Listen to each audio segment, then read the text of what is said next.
We are not teaching any subject as such, but giving them a list of experiences. A bank account for every child in the school, to one, to teach them how to save for themselves, two, to teach them how the banks work, three, how to write a checkbook. The management, the teachers, and the parents, the three stakeholders.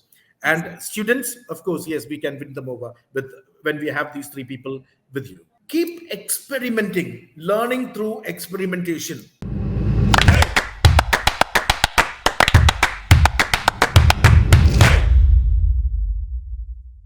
Expecting a kid to learn only from a textbook is like asking him to look at the travel brochure and calling it a vacation. Hello, everyone. I'm your host, Seema, and I welcome you all to another insightful session on great principles.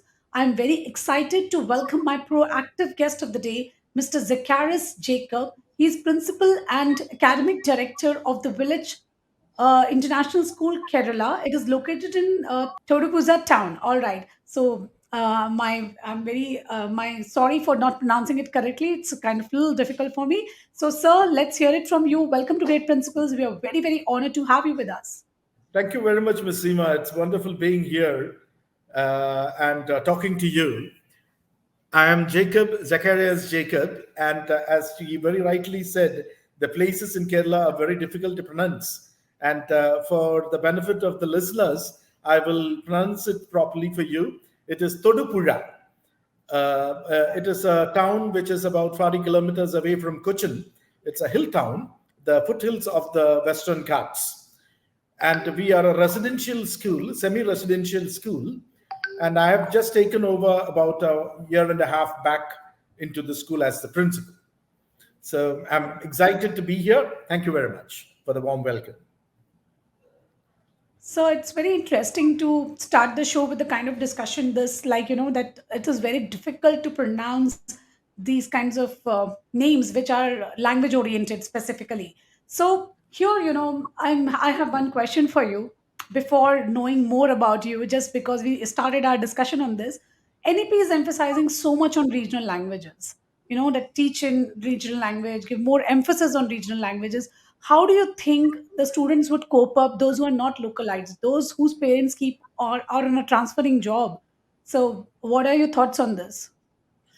Well, that's a very interesting question because I come from a school where I worked with more than 10,000 students, and we had parents from all over the country, right from Kashmir to Kanyakumari and from Arunachal Pradesh to Gujarat. We had a lot, the whole Indian diaspora was in that school.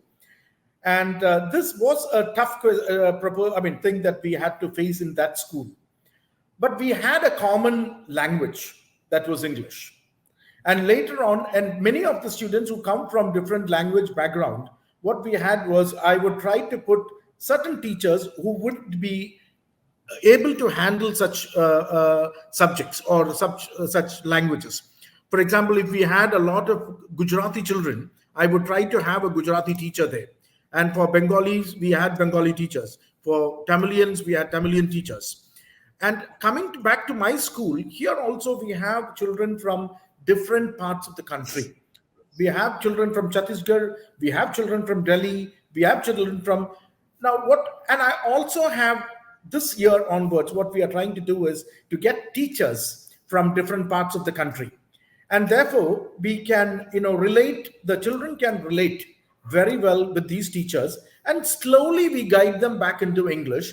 And now, after 3 or 4 months, children are finding it very easy to communicate, even though the language is still broken, but they can at least start communicating with each other.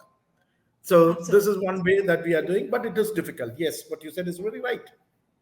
So this is just one of the solutions to implement the revolutionary policies emphasis on regional languages, and I think it's a Yes, practical one that you can try to find people from different areas and ensure that they become your teaching staff and are the part of the school team.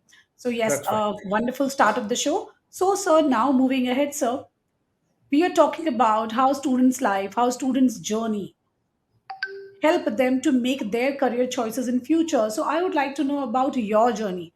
What was the stepping stone to this segment, and how what keeps you going in here in education?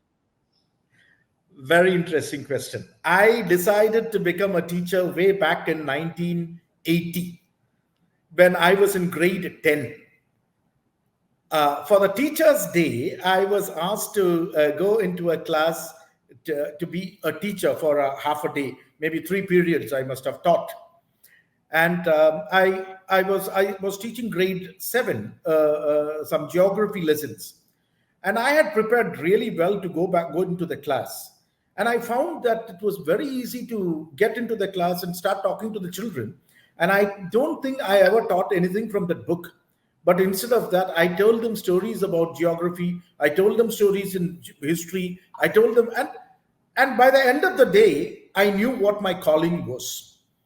And to help me to finalize this, I had my grandfather who was a teacher, my sister who was a teacher, and later my brother who became a teacher, and we are a family of teachers. So it was not a very difficult thing to do. And after grade 12, I went in straight for my teacher training. I did not think of anything else. I became a teacher. I started teaching in my teens as a teenager. And then I started working my way up, and today I am here. So it was a passion. It is not that I accidentally strode into the teaching profession. It was very well planned, and this was my calling. And I had nothing else in my mind other than to become a teacher. And therefore, probably that is the reason why I enjoy myself every moment of the day. So true. Because when your passion, your calling, that becomes your vocation, then Yeah. there is no looking back. That is when you enjoy every day, like sir is doing. And it's really a pleasure when we have such passionate teachers, those who are passionate about their profession. It's altogether different journey when I talk to them. I talk to educators every day, but I can feel Oh, that spark within those who have chosen it willingly.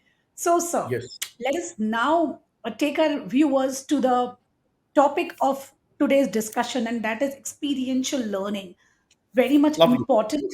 It Yep. is said that if I do anything, I will remember it forever and ever. But if I just read it or just follow it, I may remember it just for a little while. So, how can we have more of hands-on learning in our school environment? What is the guide that you would? What are the steps that you would guide our teachers also through? Because ensuring that the entire class is having hands-on experience is kind of tricky. So, your thoughts on experiential learning and its importance? Lovely. First of all, I would like to define education. We have different definitions of education from different people all over the world throughout history. Right from Plato, if you go back, you will find there are different definitions of education. But for me, I have defined education in a very simple term. Education is nothing but a set of experiences. The child learns through his experiences, period, nothing else. And for this, I should thank my teachers who trained me as a teacher. Most of my teachers were from Australia. A few of them were from UK. Some of them were from Switzerland. Now, these whites, and this was in Darjeeling in Calcutta, all the way from Kerala, I went to Darjeeling to do this training, and it was a 2 year training. And there, my professor, and she's still alive, 97-year-old lady, Mrs. Johnston. She lives in Australia now, and we are still in touch. At the age of 97, she still sends WhatsApp messages. A lovely lady. Now, one thing that she has always taught us was don't teach the child anything. Give some experiences to the child. Take them out of the classroom. And now what I'm doing is exactly the same thing. It was very difficult for me in my previous assignments because it was more of a concrete jungle. The schools were all concrete jungles. But luckily, after I took over this assignment, which we call it the village, all right. Now, the name village itself comes from a very interesting thing. It's an African proverb which says, it takes a village to educate a child. And my tagline is, and we have built one for you, the village. So, what we do here is, it is a real village. The children go out into the markets, The children go out into the forest. The children go out into the field. The children go out into the sports field. The children keep experimenting, learning through experimentation. The children keep, and I tell the teachers, give them as much experience as possible. And it is not an easy proposition for the teacher to find experiences to pass it on to the teacher. And therefore, we work together to give the set of experiences. And we also work on the concept that the same teacher can teach English and maths and social studies. So if it is a social studies lesson, we also teach mathematics in that lesson.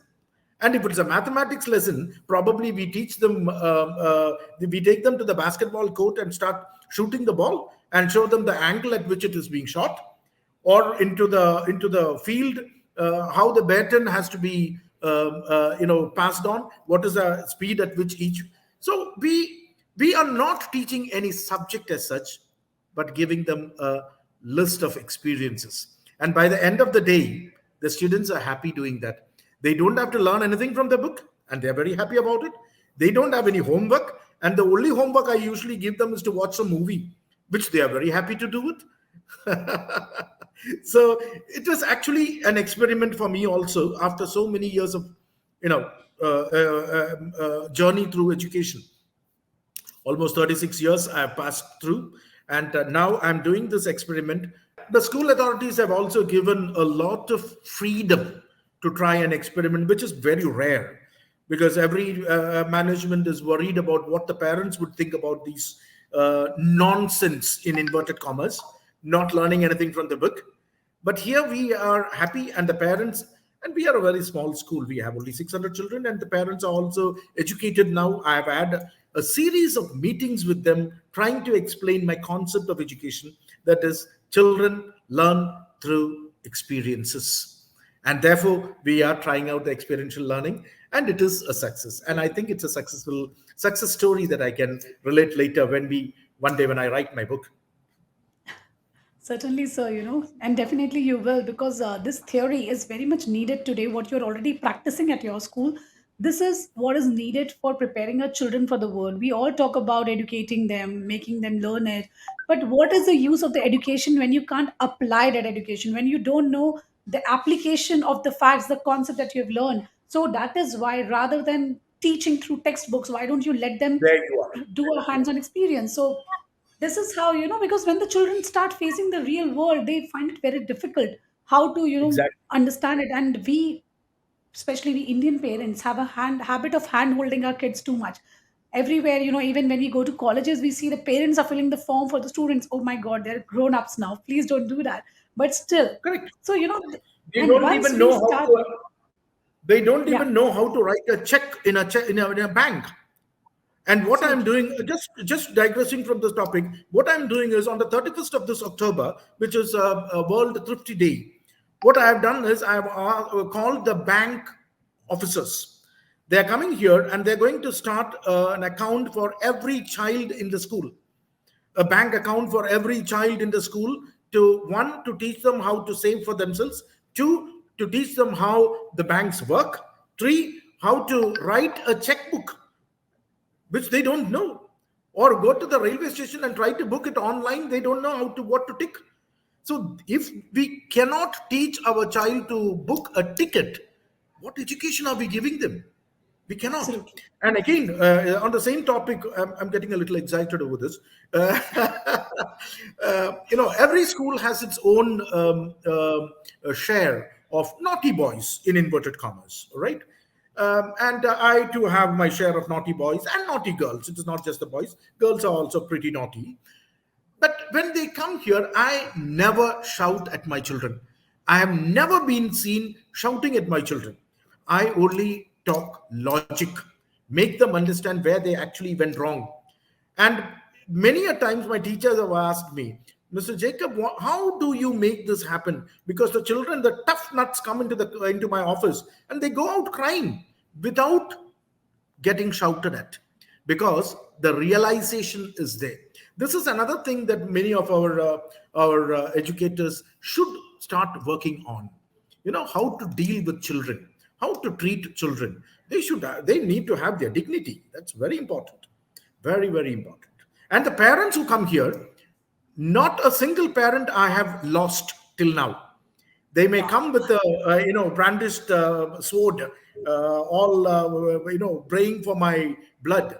But when they go out, they usually go out like little lambs eating from my hands, because I can actually convince them that what I'm doing is the right thing for their child. So So this is true. another very interesting thing, another chapter for my book actually. Very true, sir. Because our children actually gives us the same treatment the way we treat them. So in every walk of life, this is important that treat them with dignity. Even as That's parents, when you are that's treating them with dignity, then same will come back to you. Child learns. He learns by doing, he learns by observing, he learns by practicing. There is so many things to it. And gone are those conventional days. Now even the world which our children are going to face is very much different than what we have faced. So it's time to change the way we educate our children, time to emphasize on experiential learning. So, on this note, let and us now reach to, and yes, sir, and one more thing. This I have been telling in all the principals conference. Time that we changed the way we train our teachers. absolutely. Our teachers are still trained in the 1950s mode. They have no idea that changes have happened in the last 70 years in education, and we are still using the textbook, the same textbook which my grandfather studied probably in the 30s, and they are still studying that book. And what is the point in learning such things? It is time that we threw away those books and rewrite these books. NEP 2020, I have been talking to many people, and I've said, more than practicing it in the school, first practice it in the B.Ed colleges. Teach the teachers, the so-called next generation teachers, to teach how to. Don't teach them anything, don't teach the children anything. Give them set of experiences, let them learn through their own experiences. Who are we to teach? Nobody can teach anybody in this world. Our forefathers never taught their shishyas. They only gave experiences. If you check the Vedas, you will know they never taught anything to anyone. They only gave them. And whenever a Shishya asked a question, the Guru would just take them out and tell them a story. That is experiential learning. And that is what we have to do. Here we are so engrossed with that book. And the teachers are so worried about completing the portion. And the parents are so worried about this. Page number 34, second paragraph was not taught in class. What is going to happen if you don't teach? So true, so true. Absolutely. So it's time to go back to our roots, time to go back to those ancient days, the golden era when India was actually the leader in education. So time to That's get right. that glory back. And this can be That's done by following the methods which Sir discussed here. So now Yep. on this lovely note of bringing our glorious past back, let us hit our rapid fire round, sir. So here you need to answer me in one word or a single sentence. Yep. I will try Yeah. to. Now I feel Sorry. like a student sitting in front of the teacher. I'm sure the student is going to, pass with the great colors. All right. So my first question to you, I know that you choose teaching by choice, but if you were not a teacher, you would have been a Soldier. soldier. All right. Yep. What is one thing about Mr. Jacob which many people would not know?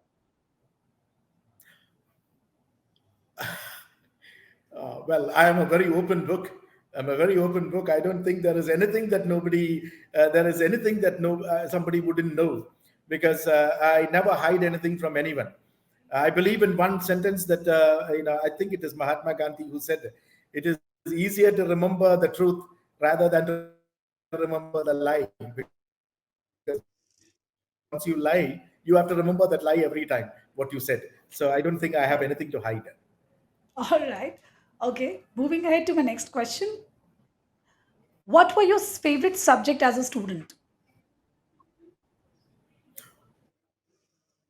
That's a very interesting question. Very interesting question. My favorite subject was actually science, but I became an English teacher and became the head of the Department of Social Sciences. I started my career as a primary school teacher. I Mhm. went on to become an English faculty, and I moved on to become the head of the Department of Social Sciences. And while being the head of the Department of Social Sciences, I was asked to teach mathematics and science in school. All right, that's So I don't interesting. have a favorite subject. I have all the subjects in my fold. Okay, that's really interesting. Coming up to the next question, what have been the most rewarding moment in your career?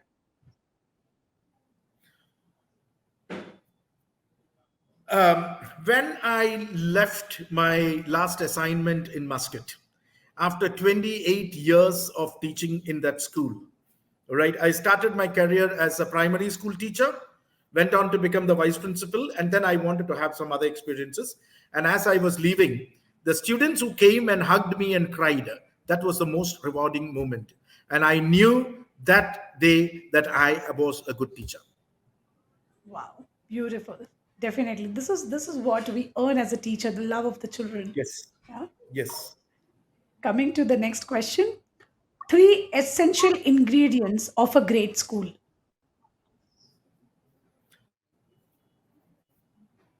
Well, there are many. If you just ask me three, you need to have a good management. You need to have a set of teachers who believe in this kind of education, and you need to have a wonderful set of parents like that I have, who will stand by you to do this kind of an experiment and make it a grand success. So I would say the management, the teachers, and the parents, the three stakeholders. And Exactly. students, of course, yes, we can win them over with when we have these three people with you. Definitely. So I think rather than talking about any kind of methodologies or this and that, so it's just focused on the basic crux of education, because education is of the people and from the people. So it is more about the people we are connected to, what we are giving them. So that is more important. So this was the wonderful rapid fire round where we got to know some more things from sir. This was Jacob sir on our show today, sharing his experiences, his journey, his wise words. So thank you so much for your time with us, sir. I thoroughly enjoyed today's conversation, and I'm sure my viewers gain a lot today. Oh, it was a pleasure Yes, being here with all of you. And it's a pleasure to give my experiences back to the society. And if somebody can learn something from there, it would be wonderful. Thank you very much. thank you, sir. Thank you.